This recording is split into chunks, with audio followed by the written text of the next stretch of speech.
These long dog days of summer, I mean, we just made it through a heat wave. Mama was parched through this heat wave. I was hitting up Dunkin' every single day, and I will continue to probably for the rest of my days, but especially this summer. Dunkin' is helping everyone stay cool this summer with its lineup of refreshers. These drinks are packed with bold, fruity flavors and served ice cold. It's amazing. Dunkin' refreshers are the perfect afternoon pick-me-up. I like to start my morning with them personally, and then sometimes I go back for a second one because I'm just feeling crazy. They come in a variety of delicious flavors, including fan favorites mango pineapple and strawberry dragon fruit. And then for a limited time, there's black cherry and there's pink pineapple. I'm going to tell you something right now, and it's a bold claim, let me tell you, but I stand behind it. Pink pineapple will change your life. It is so good. It has me feeling like I'm sitting in a pool, resort side, just living, honey. It's so yummy. Try your favorite flavor with green tea, sparkling water, lemonade, or Dunkin's all-new limeade. I haven't tried the limeade yet, but I'm going to. Usually I get my drinks made with green tea and occasionally lemonade, but I do really like the green tea. Or if you don't want to build your own, try one of Dunkin's curated refreshers like the Cherry Lime Ricky or the Ultimate Pink Daydream. The Cherry Lime Ricky, scrumptious. I could drink like 3 of these a day. They're so freaking yummy. Head to Dunkin' today and find your favorite refresher. Dunkin' refreshers contain less than 1% fruit juice. Limited time offer. When it comes to online college, Southern New Hampshire University is so good, it's scary. Listen, the facts don't lie. SNHU has degree programs that fit your goals, online classes that fit your life, and real support at every step. And if that wasn't enough, they've got some of the lowest online tuition rates in the U.S. This is an airtight case, you guys. Visit snhu.edu/morbid to get started. That's snhu.edu/morbid. Chilling crime cases are mysterious, but finding coverage shouldn't be. With the State Farm Personal Price Plan, you have options and can personalize your plan to help create an affordable price so you can get back to cracking all of life's bigger cases. Talk to a State Farm agent today to learn how you can choose to bundle and save with the Personal Price Plan. Like a good neighbor, State Farm is there. Head to statefarm.com to get a quote. Prices are based on rating plans that vary by state. Coverage options are selected by the customer. Availability, amount of discounts and savings, and eligibility vary by state. Hey, weirdos, I'm Ash. And I'm Elena. And this is Morbid.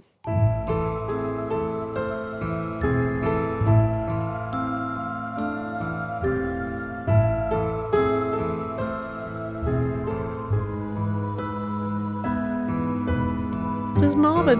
What's up, fuckers? What's up, fuckers? What the fuck is up, Kyle? Oh, man. We got crumble cookie today. And it didn't slap. It, didn't, they couldn't do it same day. Usually they do it same day. Which I know sounds like an insane problem to have. Yeah, but it absolutely is. it upset us a little bit. It was very upsetting. What's going on? Also, it just wasn't as good today. It was like but a little... crumble is usually where it's at. Yeah. Like, love it. Yeah. And I can't speak to that because I haven't had a piece yet. You'll probably love it. So it didn't slap for Ash. Maybe it'll slap for me. It just didn't. Wow. Sorry. Sorry, not sorry. You know what did slap? I got Panera today. Oh my God. And the chicken and wild rice soup will just erase any problem in your life.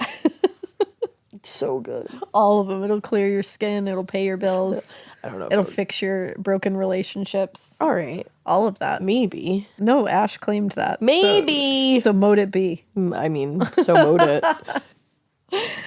So we're doing a lot of recordings today. Oh my God, I know. You know what? The energy is here because we're excited to talk to you guys because we're always excited. What are you looking at? That plane, it sounded like it was going to fall into our house. I did not feel that, but I recognize that you did. I felt that way. That's crazy.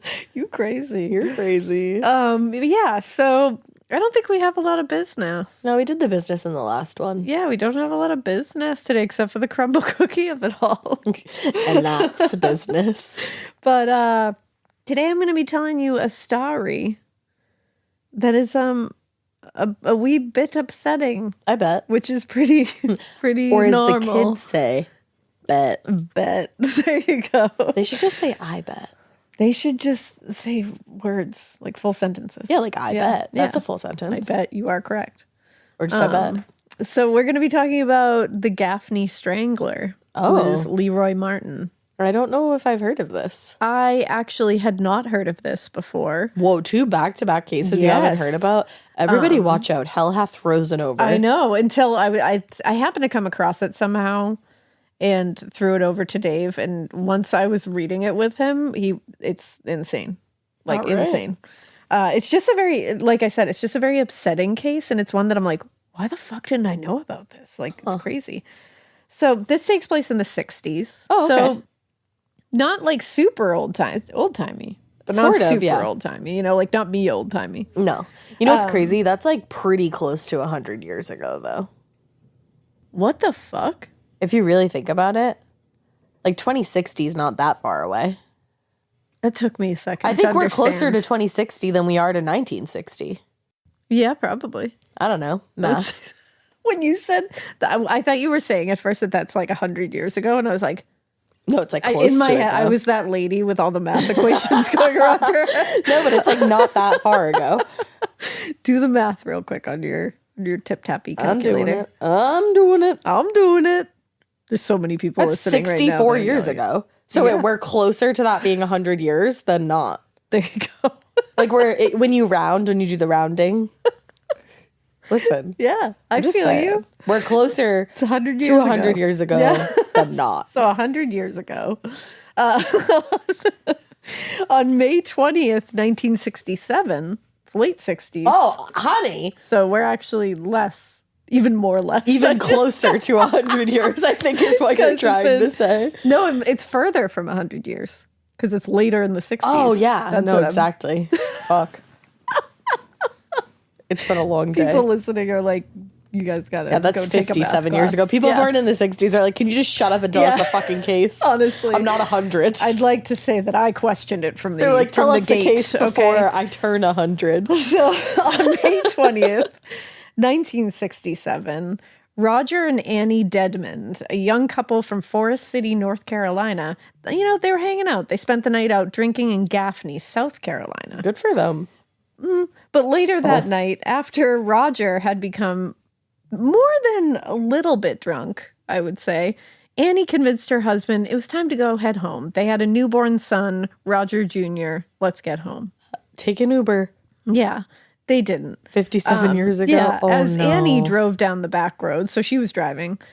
She drove down the back roads of Gaffney. They did see a red top cab come into view behind them on the road. It's unlikely that they really even registered this cab. Who knows if they even did?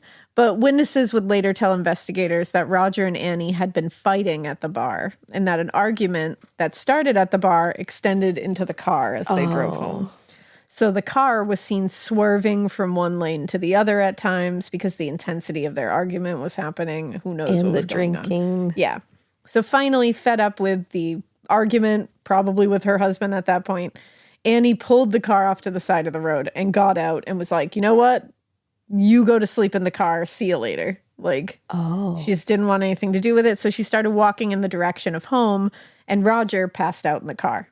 Oh, God. Now, Annie didn't make it very far before that red top cab pulled up beside her and the driver asked if she needed a ride home, which she happily accepted. Oh. The following morning, the nude body of Annie Dedmond was discovered by a driver on a rural road just outside Jonesville, South Carolina. Oh, that's so sad. You said they had a newborn baby at home? A newborn baby. And she had been sexually assaulted. She was struck on the head with a heavy object, and her cause of death ended up being strangulation.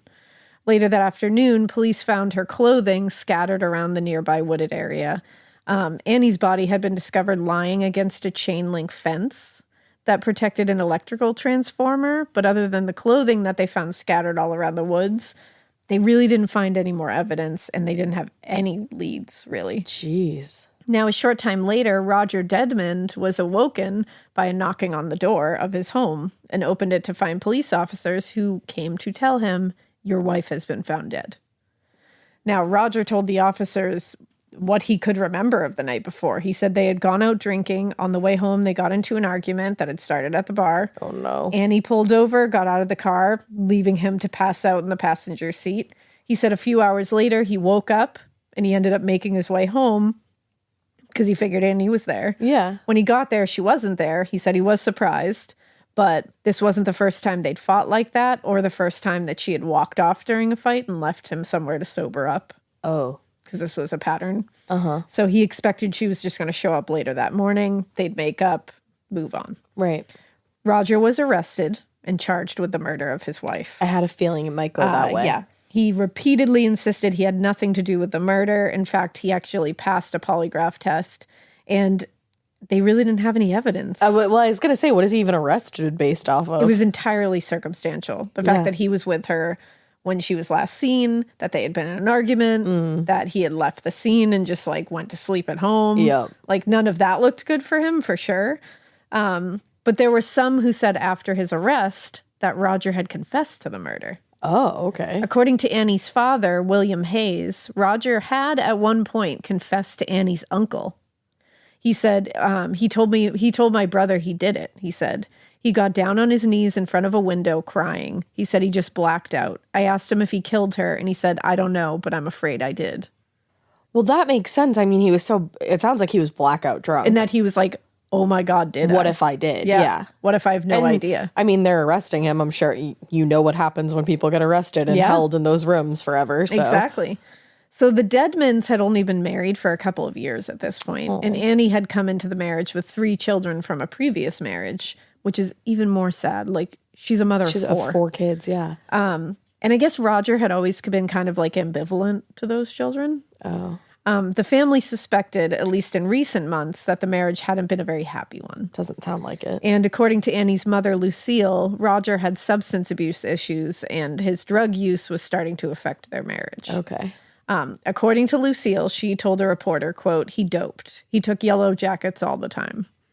But according to the family, right before she was murdered, Annie told them as soon as the kids were done with school for the year, she was going to leave Roger and move to Georgia. Oh, wow. Now, between the confessions, the drug use, and Annie's plan to leave her husband, the Hayes family felt certain that Roger was the killer. And I don't blame them. I mean, yeah. At all. It has all the makings of that. I honestly, it kind of fits perfectly. It's like, yeah. If I was her family member, I would probably think the same thing based on everything she'd been going through. And it turned out that the jury shared that opinion as well. A few months later, Roger Dedmond was convicted of murdering his wife and sentenced to 18 years in the Union County Prison Farm, where he was going to spend his days working on a chain gang.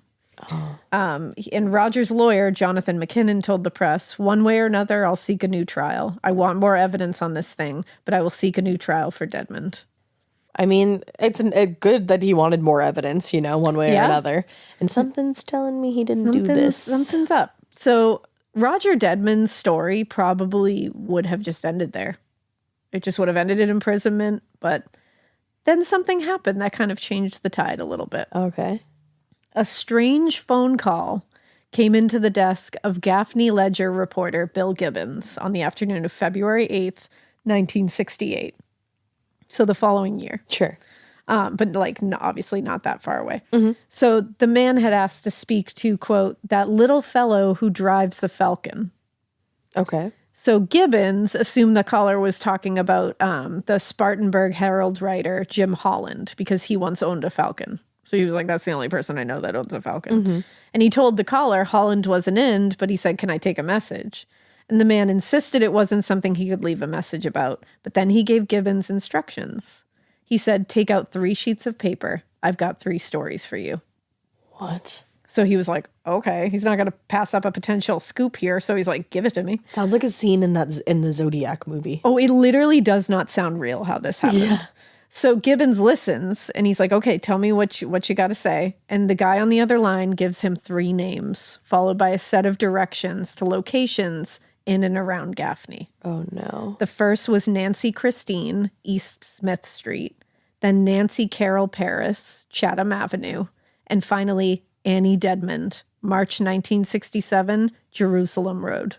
Oh, no. The names were unfamiliar to Gibbons, except he said that last name, Annie Dedmond. He was like, I recognize that one. Because the case just It happened. was pretty recent. So before hanging up, the caller said something very ominous. He just said, wait a second. And he said, what? And he said, you take the sheriff with you. Don't go by yourself. Oh, I just got a chill down my whole spine. Yep. Oh, what the fuck? And he's like, what the fuck? Gibbons was the managing editor of the Gaffney Ledger. And he got tips all the time, but he rarely went out to investigate stories himself. He was the managing editor. Yeah. He said, I had just returned from lunch and our reporter and photographer were out, or I probably would have sent them. In fact, Gibbons had assumed the call was probably a prank phone call, but he figured it was worth checking into. They're not going to let it just float out there. Yeah, you never know. So he went himself over to the sheriff's office to let Sheriff Julian Wright know about what happened. I'm glad he actually did go to the sheriff. He was smart about it.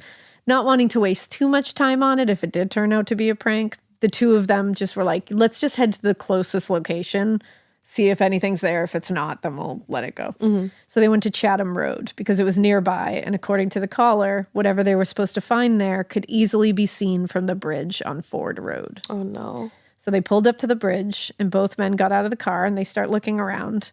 And Gibbons said, we thought we'd look right in the water and see a dog or a goat. We thought it might be some trick or even a liquor deal. But when they took a closer look at the brush below them, they saw the nude body of 20-year-old Nancy Carol Paris laying on the sandbank below. Her head was partially submerged in the water. Oh, man. He said, we knew then, my God, this is real. Uh-huh. Imagine being sent there. And that's what you find. And you look over, which also I'm like,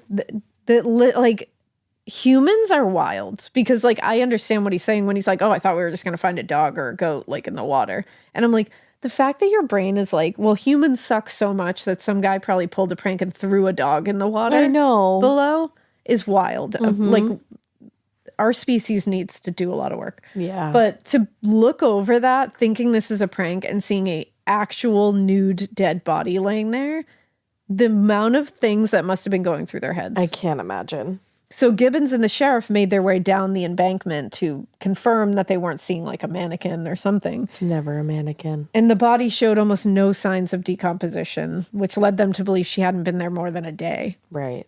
And was most likely murdered a short time before being left there. There was a deep purple mark around her neck, and her back was covered with what appeared to be recent cigarette burns. Oh, God. All over her back. Oh, that's horrible. Yeah. Paris had been reported missing by her husband a day earlier, after she had left the house to walk their dog and never came back. Oh. Yeah. 20 years old. 20 years old, left the house, said bye to her husband with her dog, and never came back. Also, they find this Nancy, and now they have another location to go to. They have 2 other locations. 2. But at that point, they had already found Annie? Annie Dedmond, yeah.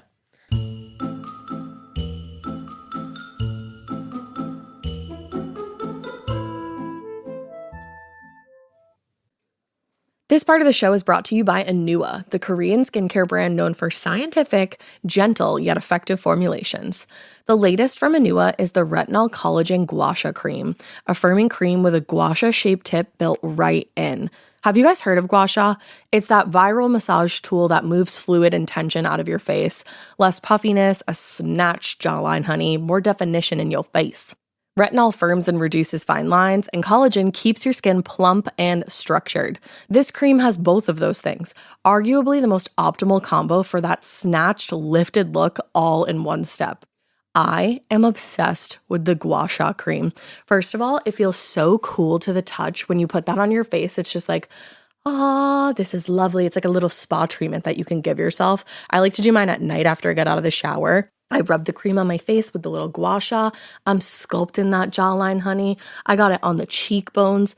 And actually, I had a facial the other day, and the lady doing my facial, the professional, she said, do you use a gua sha at home? And I said, I do. And I said, how did you know that? And she said, I didn't have those little like bumps in my chin or like different areas like that. So she could tell that I was using the gua sha. And I said, oh my God. I just feel like I wake up less puffy in the morning when I do it the night before. But you can do it whenever you want to. I, 10 out of 10, recommend this product. The Anua Gua Sha Cream Value Set is available at anua.com, already discounted. Use code MORBID for an extra 10% off. That's ANUA.com, code MORBID. Every good detective needs a partner to support them on important cases. Think of a State Farm agent like your sidekick, there to help you along the way in your search for coverage. State Farm can help you choose the coverage you need, whether it's for your home, car, boat, or even RV. With so many options, it's nice knowing you have help finding what fits for you so you can get back to solving all of life's bigger cases. Go to statefarm.com or use the award-winning app to connect with a local agent and get a quote. Like a good neighbor, State Farm is there.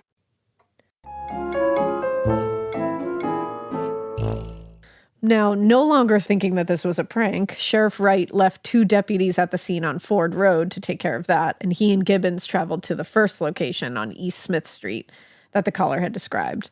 So what he had said was go out to the... It's so, like, specific, which also is like, how do you know these directions so well to get there? Because he told Gibbons, go out to the junior high school to the Chain Gang Road. Go towards the chain gang to the second bridge. Take a dirt road to the right. Go to the top of the hill. Turn left. Come to the edge of the woods and stop. Like, that is so many. So specific. And Gibbons and Wright were now accompanied by several others who had formed a search party and followed these instructions.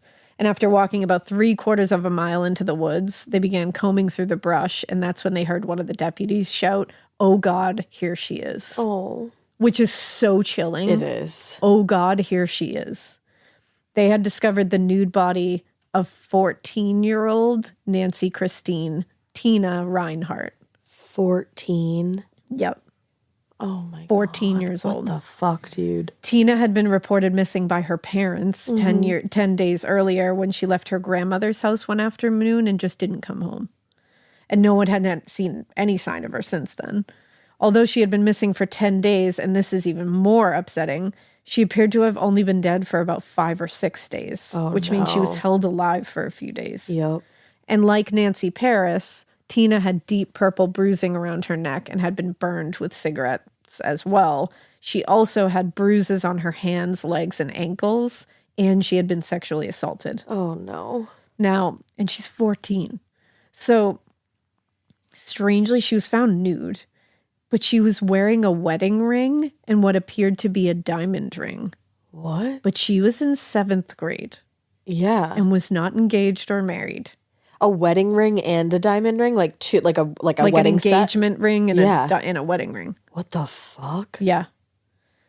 The area looked pretty undisturbed, which led the sheriff to think that the body had been placed here after Tina had been murdered, which the same was true for the Ford Bridge, the Ford Road scene. Sure. Now, while the sheriff and the rest of the search party kept combing through the woods, they got another call into the sheriff's office, and that was answered by Deputy Vernon Wright.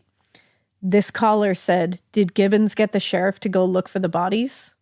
And when Deputy Wright was like, "Yep, he did," the caller hung up before he could ask anything else. Yeah. Now, this is so crazy. It's so spooky. It is. It is spooky and tragic and awful. So after leaving the scene in the woods behind the junior high school, the search team went to the 3rd location on Jerusalem Road. Now, they expected to find a 3rd body just because of what they had just come across on the first 2. But when they got to the scene, there was no body, nothing to be found. There wasn't any evidence of Annie Dedmond, like none of it. And upon further investigation, the sheriff learned that just as the caller had indicated, Annie Dedmond had been murdered several months earlier. And in March of the previous year, like we know, her husband, Roger Dedmond, had been arrested and eventually convicted of the crime and was currently serving an 18-year prison sentence. Right. So they were like, what the fuck is this about? Like, she's why already... did he send us here? Yeah, like, why would you send us here? And I'm like, is somebody else there? And way later in 2009, Gibbons told a reporter, "I don't think he would have called me, except he said that another man was serving time," this caller. And he said he was concerned about that. What? So the caller said to him something about, like, there's another person serving time for this crime. And you wonder if that's like a compassion thing or if that's a I don't want them getting quote unquote I think credit. it's I don't want them getting credit. That's what I think so it is. creepy. He tried to play it off a little bit like it was. I'm sure.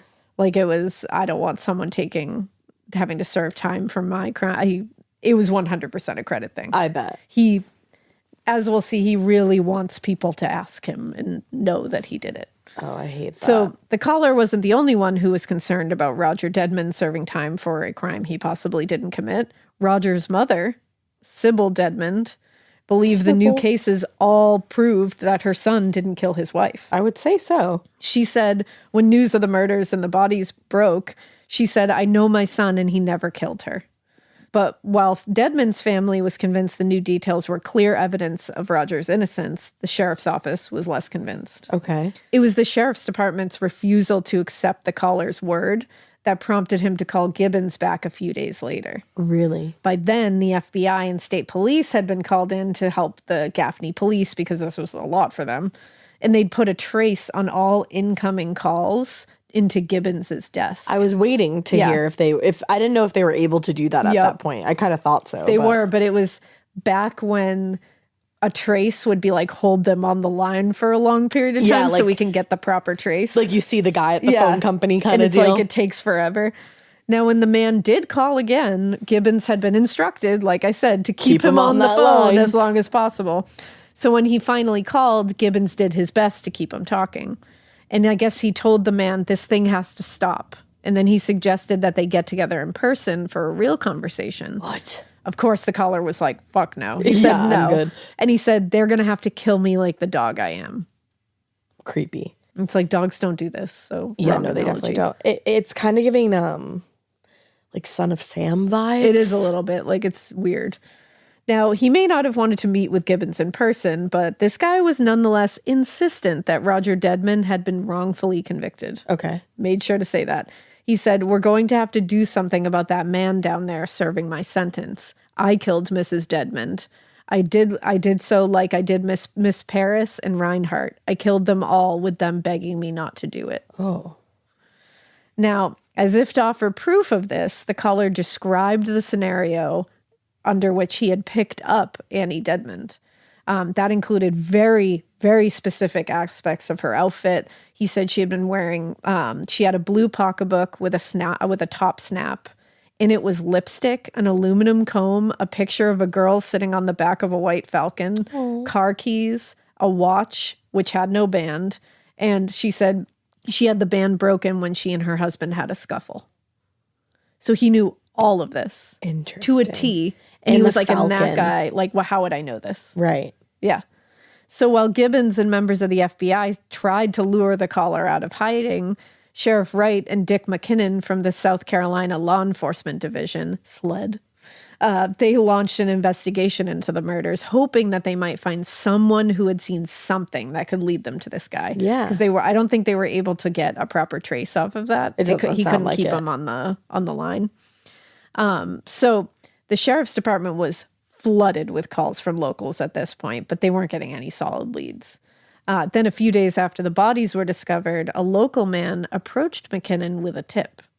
The man said he had been parked out by the bridge on Ford Road on the night of February 7th. And he says, while he was there, he saw a tall, skinny white man dumping something large over the side of the bridge. Oh, no. He said, and then he got in his car and he sped away.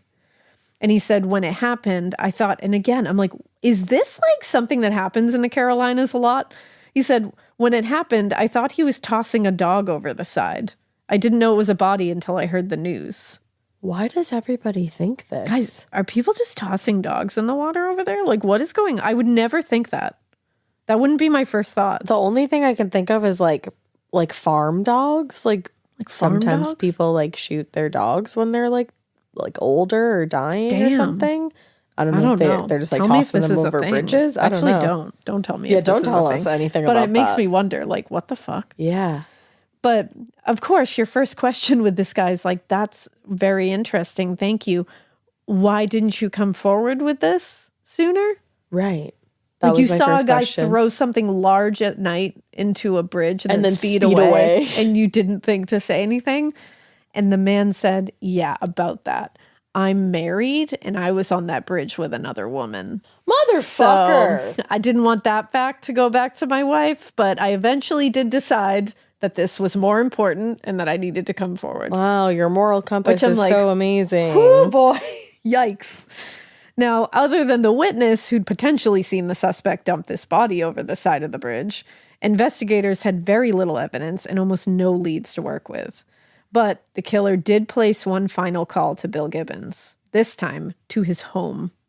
Fuck. Which I'd be freaking the fuck out. I'd be like, no thanks. Gibbons tried again to convince this man to give himself up. He was like, you need help. Like, let's get you help. Yeah. And the man refused. He said, I'm psycho. The only reason I'm telling you this is to get the other boy out. He's serving my time. It's like, okay, then go turn yourself in. Like, clearly that's what you're looking for. But then before hanging up for the last time, the caller added, one thing you can tell people, I'm not going to pick up any woman that's fat and ugly. I'll be in, but if they don't catch me, there'll be more deaths.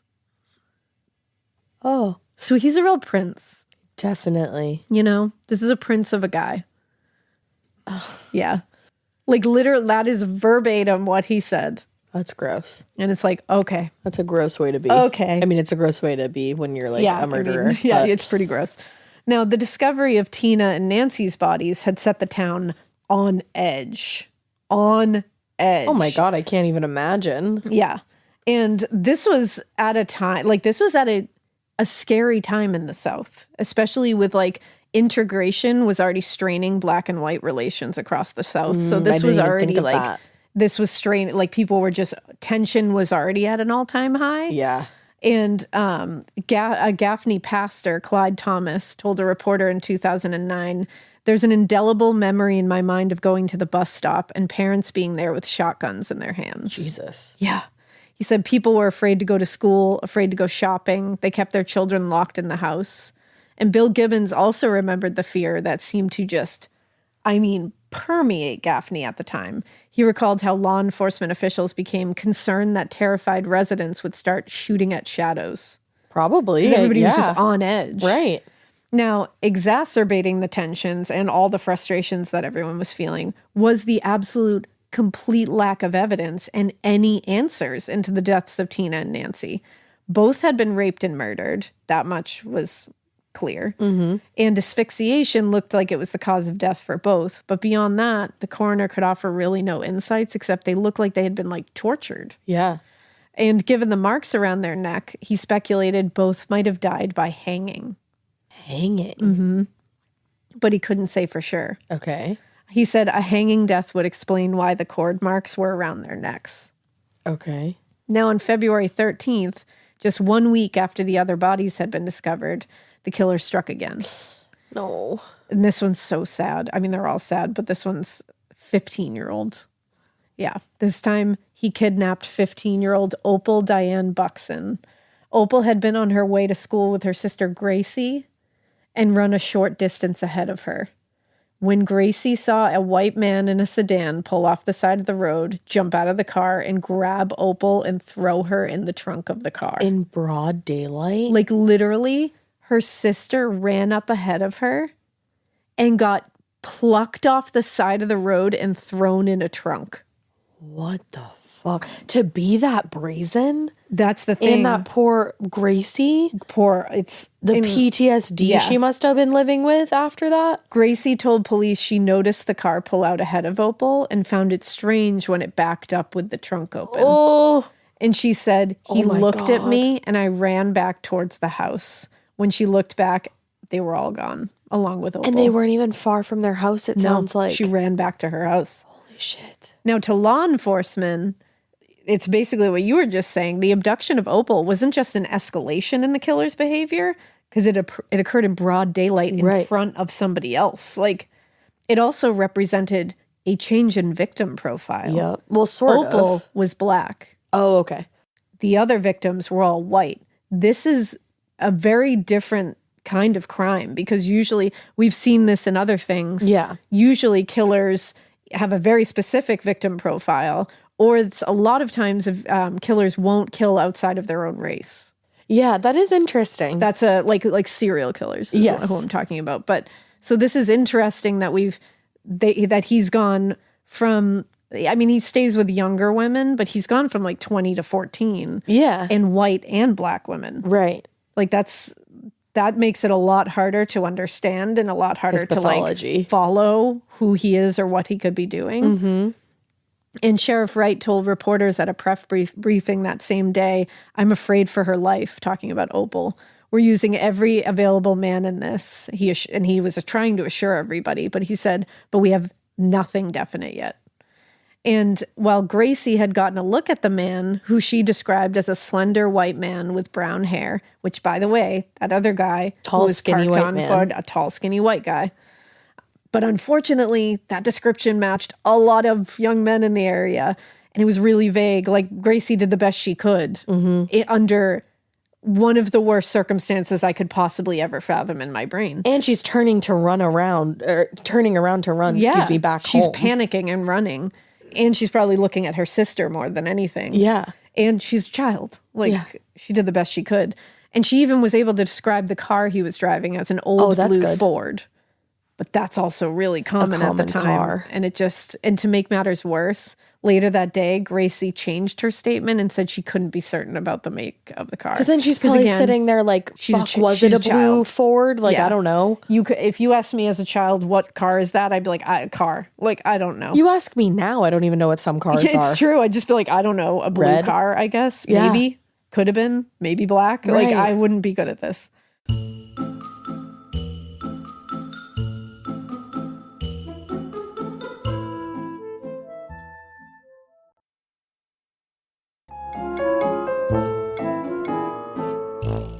Now, a search team started combing Gaffney immediately for Opal, but there were few clues and no signs of Opal or that blue Ford anywhere. And near the bus stop where Opal and Gracie had been waiting, Opal's father, which breaks my heart, found his daughter's school books and a shoe, and her scarf was discovered along a nearby road. Oh, that's so they haunting. used that scarf to indicate maybe the direction the car went, because it was further up. But otherwise, they really didn't have anything. And at the same time, local law enforcement's fears about widespread panic started coming to fruition. On the morning of the abduction, a local gun shop owner sold 3 pistols just a short time after opening for the day, 2 of them to young women. And when the clerk asked one of the women what kind of pistol she was looking for, she said, "I don't know. I don't know anything about guns. Just give me something that will shoot." Wow. And when he was asked about the local rush of residents going to buy guns and take other protective measures, Sheriff Wright said, "If they're good people, let them have something to protect themselves and their families with. I'm not against any man doing that. I'm afraid, though, of guns getting into the hands of the wrong people." Yeah. This episode is brought to you by SoFi, the all-in-one finance app where you can bank, borrow, and invest all in one place.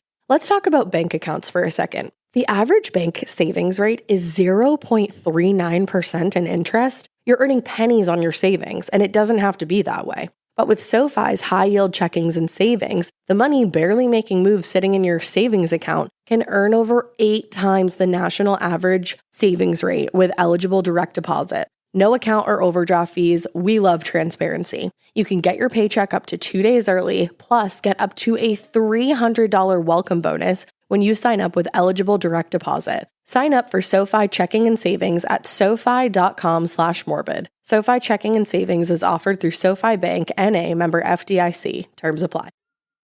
Getting scared is one thing. Getting a thrill is, well, you want more of those in your life.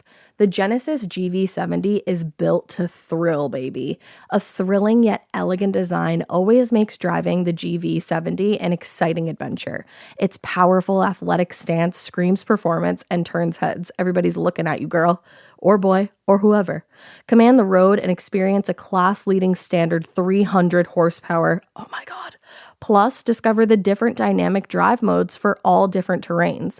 Choose between the different terrain modes for whatever road conditions you may encounter. The Genesis GV70's award-winning technology and performance lets you drive with comfort and drive with confidence all at the same time. It's an exciting SUV with intuitive tech that can make your ride smooth even when the road isn't.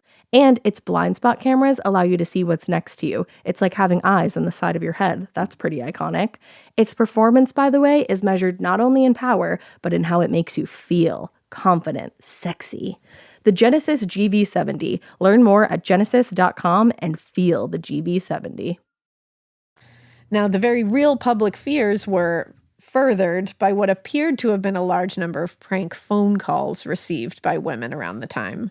And these prank phone calls would warn random women, you better watch out tonight, I'm coming to get you. Oh, God, those poor women. Can you imagine? These young men get it pigs. to fucking gether.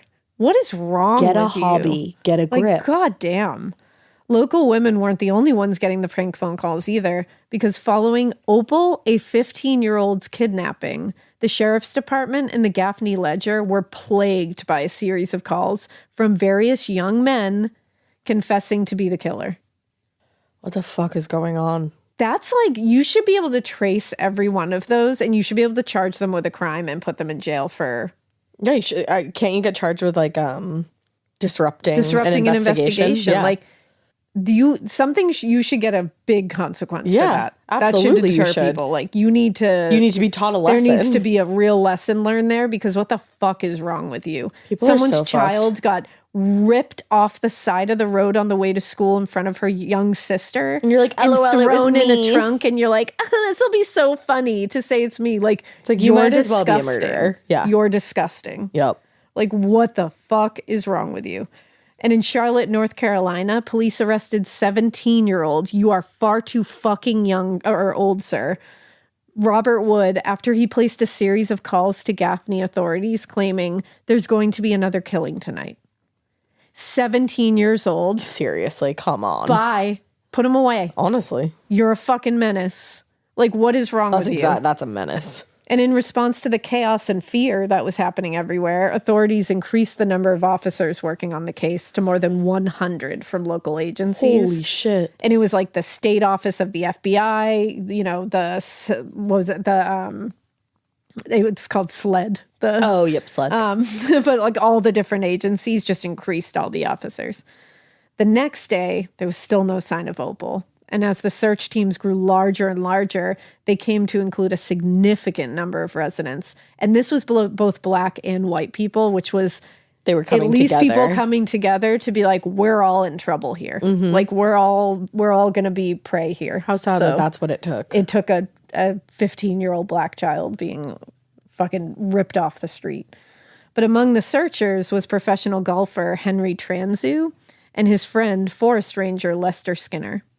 The two men had volunteered to drive around the back roads in Transu's car looking for any signs of Opal or her kidnapper, because they thought the killer had left bodies in remote areas, so maybe he'll do the same this time. So, like, it's worth a shot. Yeah. So they were driving around a rural road out by the Cowpens Battleground Memorial, and they spotted something interesting. They spotted what looked to be a man in a blue sedan parked in the field with his trunk open. What? So the man in the field watched Transu's car as it drove past slowly, which is something out of a horror movie. Uh-huh. Then he got in the driver's seat and pulled out of the field. So not wanting to lose who they believed to be the suspect, they followed the car, keeping enough of a distance to not like scare him any further. But Transu followed the other car for a few miles, and then the car pulled into the driveway of a local house and got out and immediately started talking to another man standing in the front yard. Okay. So they were like, okay. So they were like, we need to get this guy, but like, who knows if he's armed and dangerous? We don't know. Yeah. So Skinner pulled out a pencil and paper and jotted down the license plate number. Nice. And then they sped off in the direction of town to let the sheriff know. Okay. So Transu and Skinner, along with the sheriff and a deputy, went back to that house right away where they'd seen the car. They knocked on the door because the car wasn't there. They're thinking like, this could be the killer. This could be him. And then an elderly man opens the door and they're like, hello, sir. Like, what's going on? And he was like, so they asked him about it. Like, what was that about? And he was like, yeah, a guy in a blue sedan came into my driveway a little earlier. He doesn't live here, though. He just stopped briefly and asked me if I sold beagle dogs. I had a feeling he just pulled into the nearest driveway and was like, oh, I'm talking to this guy. Yeah, I just know this guy. I had a feeling. And when the homeowner said no, the guy just got back in his car and left. That's okay. They have the license plate. They're disappointed, but they returned to the field, too, where they first spotted the car, hoping there was anything that they could find. But they didn't find anything. They didn't find Opal either. But in case, just in case, FBI agents did stake out the house all night, but the car never returned. I'm not really sure why they staked out the house, to be quite honest.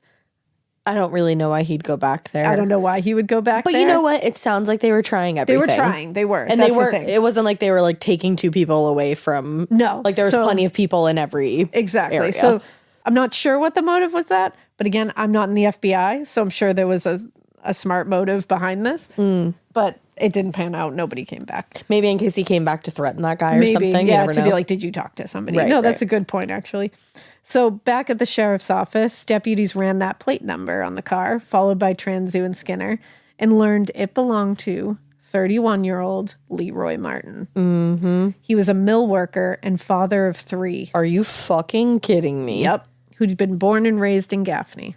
Lived there his whole life. Most everyone in town knew Martin What the fuck? and thought he was fine, which I have questions about this because it was like everybody thought he was fine, like nobody had a problem with him. But then you hear about a little rap sheet that he has, and I'm like, were you okay with it? everybody also thinks that people are just tossing dogs over the side of bridges. That's So true. I don't know about Gaffney back Like, then. I don't know. But about a decade earlier, Martin was arrested and served a jail sentence for assault and battery with intent to kill after he raped a teenage girl behind his mother's house. Oh. Yep. And everyone thought he was fine? Because he was released from prison and he appeared, according to everyone else, to have gotten his life together. He got married. He had 3 children. He'd worked as sometime for as a driver for the Red Top Cab Company. I don't know if that sounds. Oh, you said Red Top I Cab said Red Company? Top Cab Company. And Damn, then he found did it work while at he the was local mill. working? He was literally working.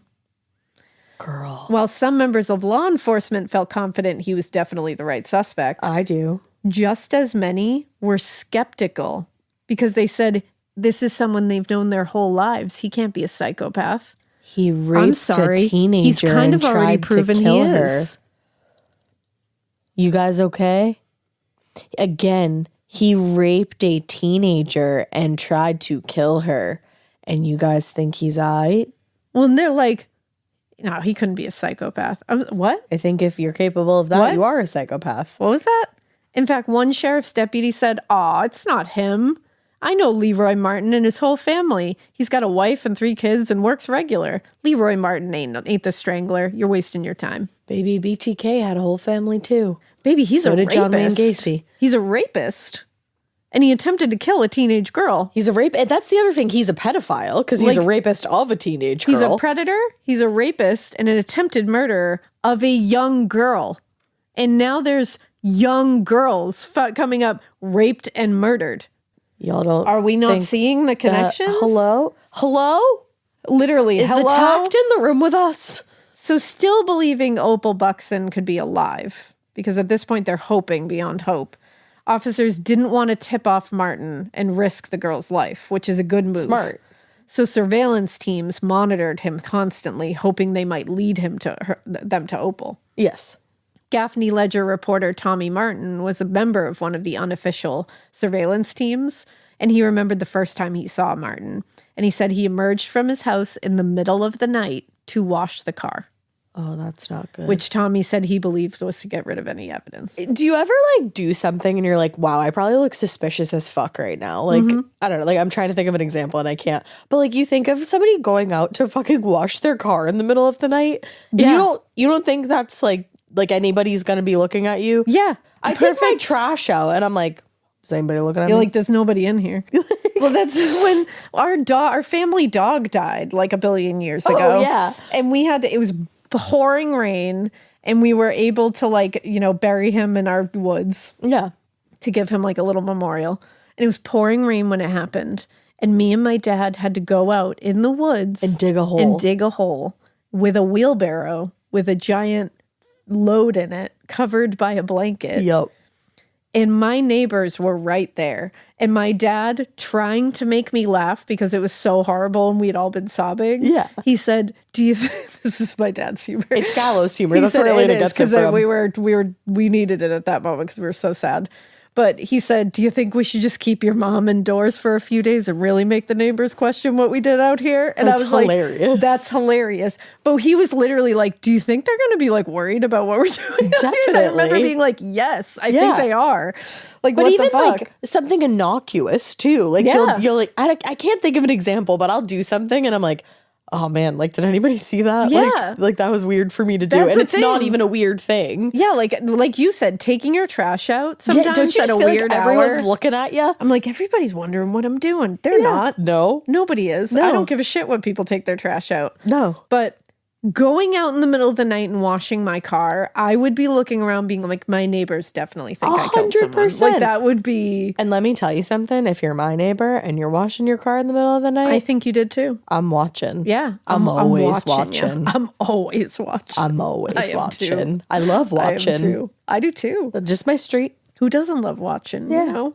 And I hope my neighbors love watching, so everybody just loves watching We're each all other. the neighborhood watch Yeah, that's the best. together. So while surveillance teams watched Leroy Martin around the clock, sheriff's deputies went to the mill to speak with the management where he worked. Although no one at the mill had anything like truly negative to say about Martin, they were just like, he's fine. Other than the fact that he he's had a raped and rapist? murdered, raped and attempted to murder a teenage girl. Yeah. Just But going to they keep were like- reminding everybody about They that. were like, when we work with him, there's nothing like weird Okay. about him. You know, like we can't point to anything that's like, oh yeah, he gets mad angry like easily or anything. yeah. They're like, yeah, he's fine to work with. Like we don't have anything bad. That's crazy. But when deputies looked over his time cards, they discovered that Martin had wildly been punched out during the times when the girls were believed to have been murdered. Imagine that. I was like, my goodness. However, while this was definitely suspicious, it was just more circumstantial evidence. We're not getting any smoking gun here. Yep. If they wanted to make a strong case against him and learn the location of Opal, where she was, they need something more compelling here. Uh-huh. From the moment Opal was abducted on her way to the bus stop, law enforcement officials had been cautiously optimistic that they were going to find her alive. Unfortunately, those hopes were dashed on the morning of February 16th, when a group searching the woods in Gaffney, so they were searchers, found Opal's nude body covered over by some brush. Like the other victims, Opal had been choked and she had been raped. Oh, God. But the cause of death in this case was attributed to the stab wound to her chest. She had also been stabbed once in the leg. Oh, God. Years later, Bill Gibbons, our guy, Bill Gibbons, would speculate that the killer had stabbed Opal because she fought back. Yeah, I was wondering that. And otherwise, he said she would have been strangled like the others, but she was a fighter. Yeah. They all were, but like she clearly fought so much that he had to resort to that. Yeah. So with Opal confirmed dead now, unfortunately, law enforcement had no reason to proceed with caution any longer. So Sheriff Wright returned to the mill, found Leroy Martin in the bathroom where he was arrested and taken into custody because they were like, Nice. fuck that, get in now. And while they were leading him away to the deputy's car, a young woman who worked an administrative job grabbed one of the deputies. She worked an administrative job at the mill. So she grabbed him and said the day before he had tried to convince her to go for a ride with him. And she almost accepted, but something seemed off and she turned him down. What the fuck? And she was like, fuck. Because she was like, I felt something weird. Like I didn't go She because I must have felt been something about him. losing her mind as he was taken away in cuffs. She must, I can't even. I would never not trust my gut. I'd Yeah, be like, that sorry, my girl's gut gut- says you Yeah. suck. So I can't. She has elite guts. Like that's elite guts. And honestly, trust your gut. Every time I don't trust my gut, I regret it. Steers I'm you telling wrong. you. Yep. And I'm like an overthinker, so I constantly second guess my gut. Don't yeah. do it. Don't do it. Sometimes my guts are hella elite. Do you remember do that have one elite situation? guts. I really disliked this person that we Yes. both knew, and I could not explain why. I had no There was reason. no like visible, tangible reason. And I was just like, nope, we need to stay away from this Yeah. person. And honey, was I correct? You were correct. Your guts can be very elite. No, it was crazy. Like you're very you have like you're an have an empath. intuition. So you have this intuition that's like like this. And we're witchy. I bet this gal had a good intuition. And she's witchy. So years later, when a reporter asked Bill Gibbons why he thought there had been a gap between Martin's first murder and the other three, Gibbons explained he attended the Dedmond trial, and that had a lot to do with him doing the other murders. He was upset, he said, with the miscarriage of justice, And that was the crowning blow. He turned from his good side to his bad side. I think he just, I think he was mad that he didn't get credit. I think so too. Well, it feels like he couldn't tolerate someone else, in this case, Roger Dedmond, getting credit for his work. Yeah. That's what it feels like to me. Definitely. Why else would he have contacted? He wasn't contacting the local news to be like, it wasn't like the weepy voice killer, like, stop, I can't, I need help. He went and killed more people. Exactly. Like, I mean, the weepy voice killer did too, but you know what I'm saying. But it's like, it was a different vibe. Yes. It definitely is.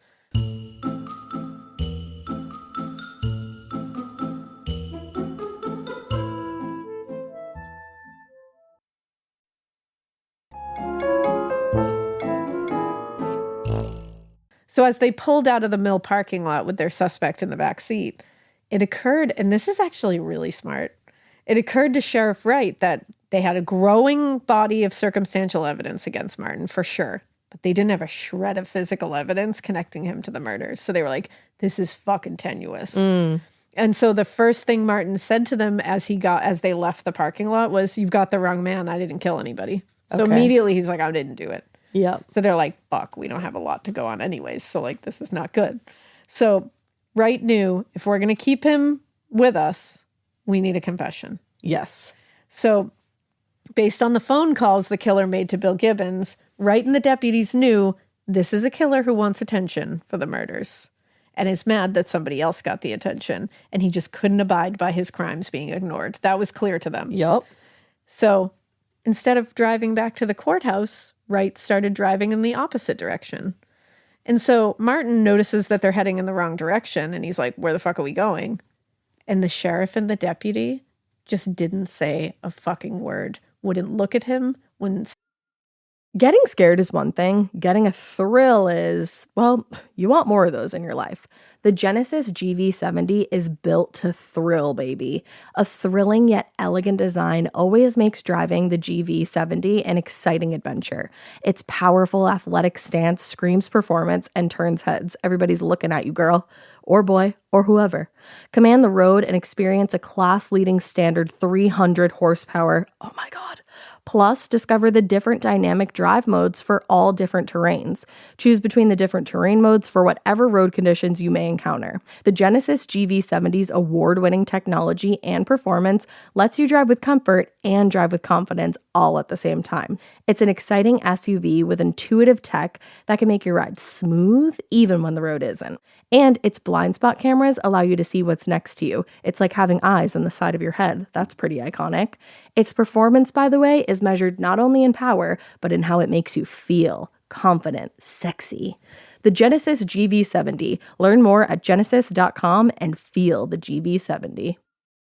This episode is brought to you by SoFi, the all-in-one finance app where you can bank, borrow, and invest all in one place. Let's talk about bank accounts for a second. The average bank savings rate is 0.39% in interest. You're earning pennies on your savings, and it doesn't have to be that way. But with SoFi's high-yield checkings and savings, the money barely making moves sitting in your savings account can earn over 8 times the national average savings rate with eligible direct deposit. No account or overdraft fees. We love transparency. You can get your paycheck up to 2 days early, plus get up to a $300 welcome bonus when you sign up with eligible direct deposit. Sign up for SoFi checking and savings at SoFi.com/morbid. SoFi checking and savings is offered through SoFi Bank, N.A., member FDIC. Terms apply. Say nothing. Wouldn't speak to him. So he's just like, where are we going? Like, where are you taking me? And they're just like, and it's just getting more and more tense, more and more awkward. And Martin couldn't bear it because they weren't asking him questions. He wanted questions. Yeah. He wanted to be able to say things. Right. He wanted them to challenge him saying, I didn't do it. And he wasn't getting anything. And he had no idea where they were taking him. And they wouldn't say anything. So he started babbling and just filling the space with things because he just couldn't handle that they weren't like putting attention on him, that they were totally ignoring him. And the further they drove, the harder it became for him to tolerate that neither of them were speaking to him and that they weren't asking him questions about the murders. So, like many people, Martin probably assumed that his arrest would immediately be followed by a barrage of interrogation questions or people challenging you saying you didn't have anything to do with it. He's thinking like he's going to be on having a show in here. He's going to get to a one-man keep show. Talking about it, keep playing with them. But they seemed entirely uninterested in him and entirely uninterested in whether he had killed someone or not. They didn't give a shit. They didn't even say anything to him. They're making it seem that way. And eventually he just couldn't take it anymore. And Leroy Martin started talking about the murders he'd committed. What? They wore this motherfucker down by just driving in complete silence. Just all over. They gambled on this. They just gambled to see if it would work. Wow. And they literally gambled on his narcissism. Yeah. And it paid off. If you gamble on someone's narcissism 9 out of 10 times, I bet it'll let off. You'll probably win. Because from the backseat of the police car, he fully confessed to killing all 4 women. Fully confessed, strangling the first 3 with his belt, he said, and stabbing Opal Buckson. What the fuck? Confessed to the entire thing. Damn. That was like the wildest gamble that paid off. Like Absolutely, it's just, and it for them, was. and I imagine just like, it must have been so satisfying to hear this little narcissistic prick in the back seat losing his goddamn mind 100%. That they weren't paying attention to him. Yup. And weren't like fawning over him or getting upset or anything. And that they're just like, just not even paying attention. So that afternoon, Martin was charged with the murder of Opal Buckson and placed in a jail cell at the courthouse. And a couple days later, on February 18th, he was charged with the murders of Nancy Paris and Tina Rhinehart. In his statement to the press, Sheriff Wright praised the large number of law enforcement officials from various agencies, and he praised all the local residents who'd worked cooperatively to quickly bring the killer to justice. Yeah.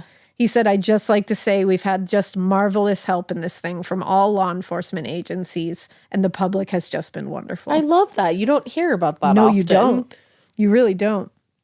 So the townspeople were able to relax a little in the wake of the arrest, but the sheriff's office had their work cut out for them now, gathering as much evidence as they could against Martin. So going over Bill Gibbons' original reports of his phone calls with the killer, now believed to be Leroy Martin, they came across several statements the caller made about where the reporter and law enforcement officials could find various objects belonging to the victims. He'd intended this as proof that he was responsible for the murders. But remember, as these calls were coming in, he was getting them like often, and he's like writing this stuff down. And then sometimes they're not chasing all these leads down because they didn't even know if this was a prank. Yeah. Sometimes because they were getting so many pranks afterwards. Right.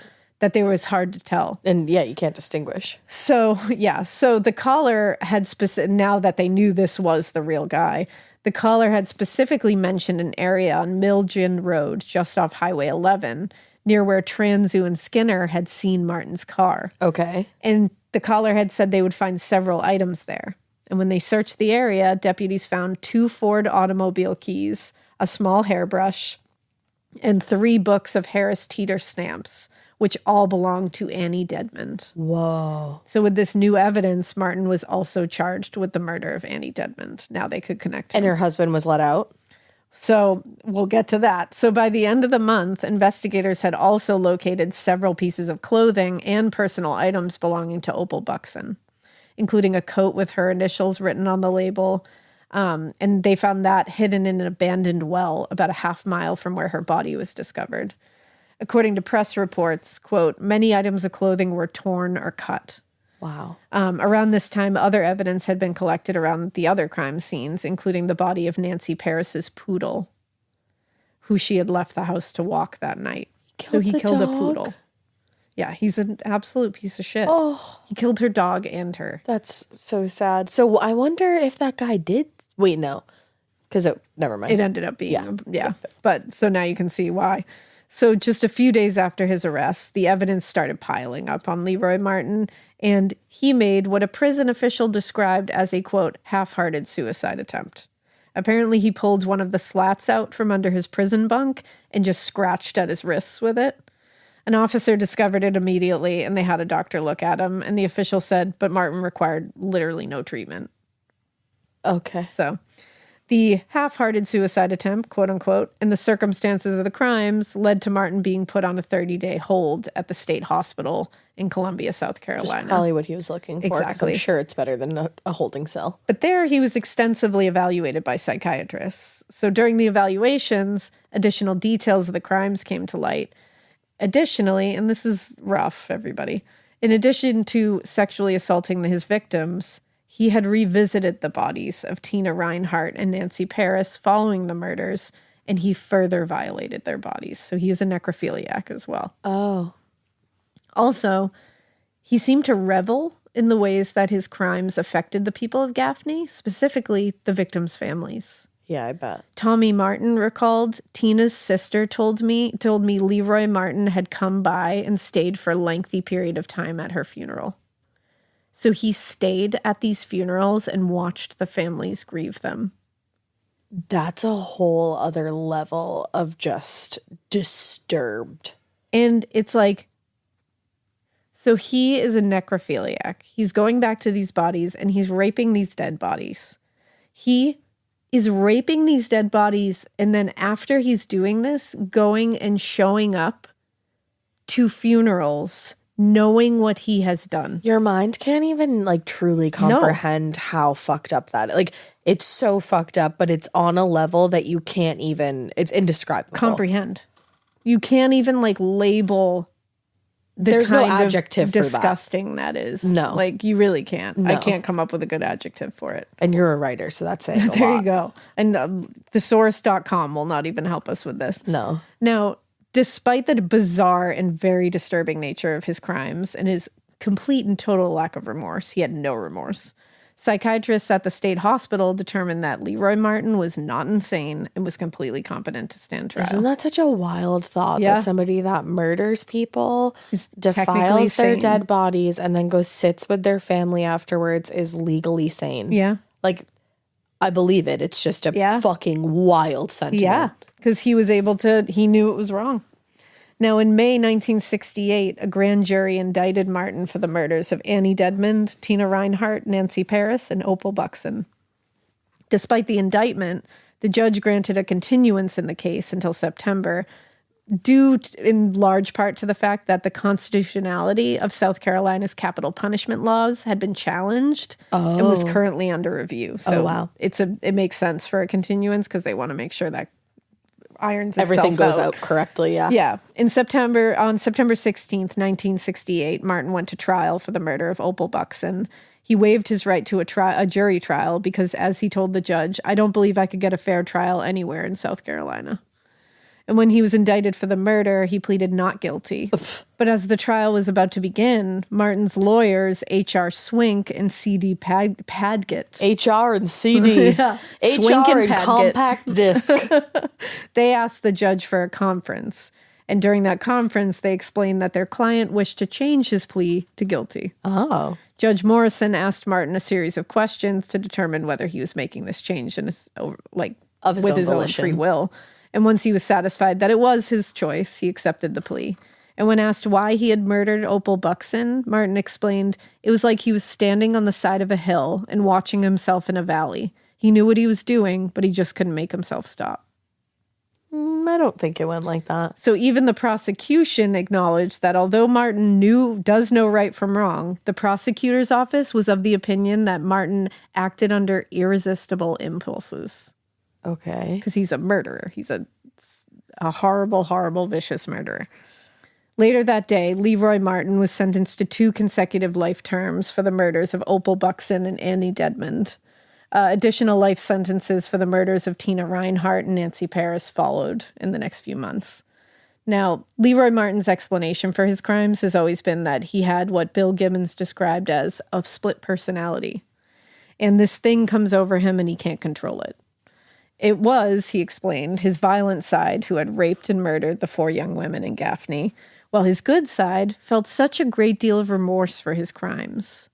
I don't buy that. And he used to say that his good side was the one that didn't want that guy to sit in prison for him. No. Because also if he did have a split personality, isn't that some form of insanity? I would think so. right? Like when the psychologists Yeah. have said something about that. Yeah. Or the I think it's whether you psychiatrists. can understand right from wrong, basically. And he clearly can. yeah, and he clearly can. He's almost trying to make it sound like he has like multiple personality disorder. Absolutely, he is trying to say that for sure. But they have found no evidence So I to think that fact. this is a cop out. When he was calling, he was saying, "No, I can't meet you in person because they're going to have to shoot me like the dog I am." Right. So he knew what he did was wrong. He didn't want to meet anybody. He just wanted to go And get the attention for it. It goes beyond irresistible impulses when he's murdering people, he's raping them, and then he's going to sit with their families. Exactly. Like that's not an irresistible impulse. That's just you just you're doing what evil. you do. Right. Yeah. And again, whether this was true or not, the claim did get some sympathy enough to place him in the mental illness wing of the Central Correctional Institute following his sentence in May 1968. I feel like that was the goal Yeah. for him. He preferred, like, maybe he expected this to be preferable than being among the general Was population. it not? But he regretted this because, among other things, security was tighter on that ward, so movement was heavily restricted. And he complained, quote, "There was no sunlight in the cell Yeah, you know where there's also no sunlight? when you're dead." When you're dead. Yeah. And you So- did that to four different women, Exactly. excuse me.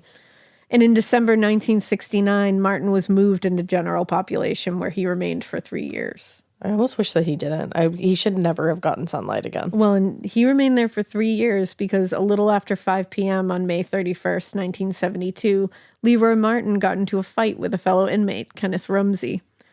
Rumsey stabbed Martin in the chest with a shiv just below his heart and killed him instantly. Damn. That earned that inmate an additional 20 years on his already lengthy sentence. But 5 years later, that inmate was also found dead in his prison cell after having hanged himself with his own pants. So Prison, man. quite a cycle. Now, on February 28th, 1968, because you're like, what could possibly be happening here? Everybody's gone and dead. Roger Dedmond was released from the Union County Prison Farm after Leroy Martin confessed to the murder of Annie Dedmond. And how many years had he provided evidence. served? He was convicted and served 10 months in prison for a crime he didn't commit. That's a long time. And this crime he didn't commit was based on false testimony provided by Union County Sheriff Harold Lamb and 2 of his deputies, which was corroborated in court by several members of other law enforcement agencies in South Carolina. Oh, no, I thought you guys were doing good. Yeah, upon his release, Dedmond reclaimed custody of his son and found work as an electrician in North Carolina. When asked about the wrongful conviction, Dedmond told a reporter he wasn't bitter about what had happened. He said, "The justice system makes mistakes just like everybody else. Thank goodness they don't make too many." Wow. Which is like a very mature way yeah. of looking at that. Like, I was like, what the fuck? I wonder, I mean, 10 months. people say there's more drugs inside a prison than there are in the streets, but who you wonder knows? if he was like able somehow to clean up his act. I and- mean, maybe it shook him up. I Yeah. don't know. But the memory of the Gaffney Strangler and the 4 murdered women have absolutely haunted the small town of Gaffney since they occurred more than 50 years ago. And according to author Mark Jones, quote, "The ultimate legacy are the stories that permeate through South Carolina today. The bridge is a spot that people go to.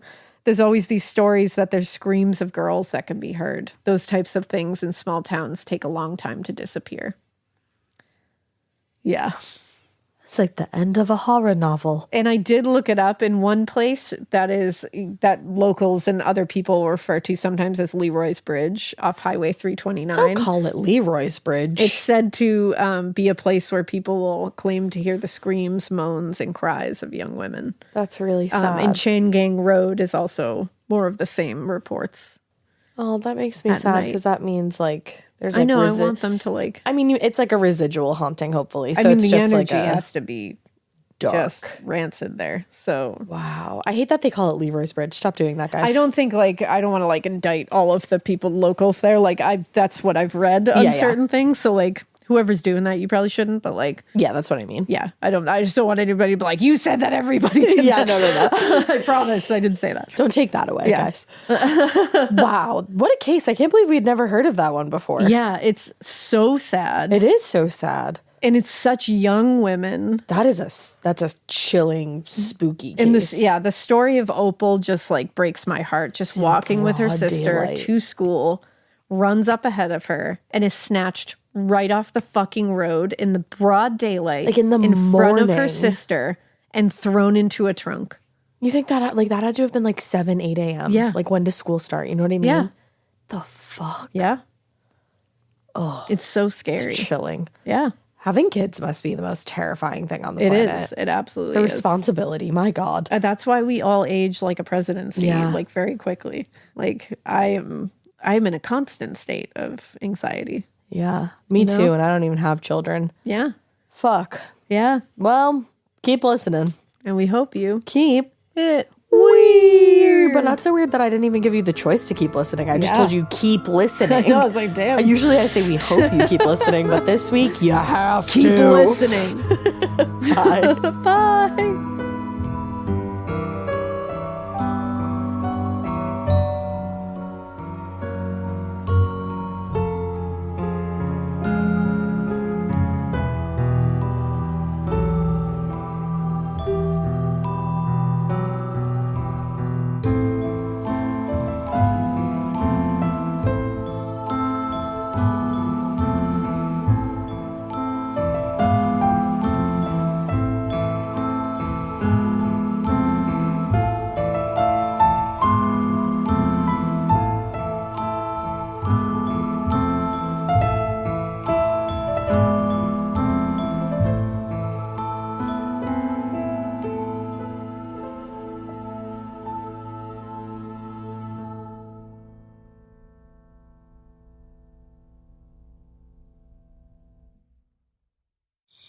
Traditional home security only alerts you after a break-in, and that's too late. SimpliSafe is changing that. Stop. This is Simply Safe. Police are on the way. We don't just alert, we stop crime before it starts. SimpliSafe, plan starting around $1 a day. Save 50% on your new system with professional monitoring at simplysafe.com/SXM or with promo code SXM. Outdoor deterrence requires a Simply Safe Active Guard outdoor protection plan starting at $49.99 a month. Visit simplysafe.com/licenses for alarm license information. Tennessee 2012. You wouldn't take financial advice from a 72 hours in a single day alpha influencer, would you? Same goes if you're in a car accident or any accident. Who you choose matters. That's why Morgan & Morgan exists. They're the largest injury law firm in America, and they've built a reputation by actually winning cases, not just talking about it. Over 1,000 lawyers across all 50 states and $30 billion recovered. Injured? Go to forthepeople.com/podcast. That's forthepeople.com/podcast.